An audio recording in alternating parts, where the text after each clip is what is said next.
I think that, some people have a higher food drive. So I remember seeing a bunch of influencers and people talking like in the carnivore diet community where they're like, oh yeah, I never have to eat, I'm never hungry. They're like selling this fairy tale. And then there's this one, what was her name? Kelly something, where she's like, if I don't eat, I'm still hangry.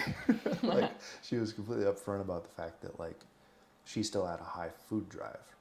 So a lot of times, like having a high food drive, you get satiated, normal satiety.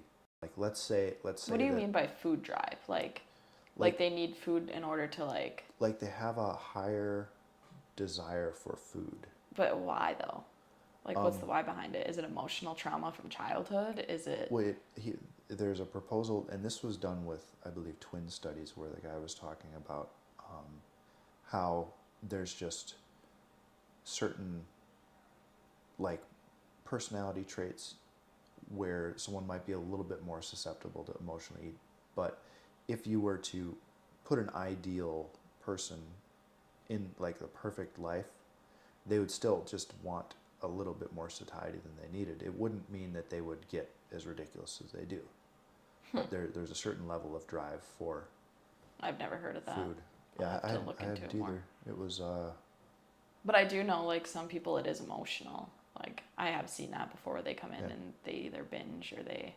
But yeah, the leptin one, that was when we're talking about never getting sick. I haven't been sick in like 9 months.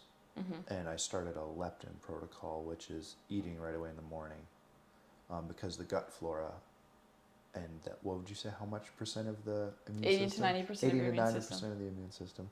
It was all, it creates light when you eat. So there's a circadian biology happening inside your body too. And I started doing that. But you have to have like a bunch of, it has to be a lot of protein, and then that resets your leptin, and in the next part of the chain, I think it's ghrelin, right? Is it ghrelin what makes you feel hungry? Or is that the inner gremlin? Yeah, I'll have to do more research on what you were talking about because I've never heard of that.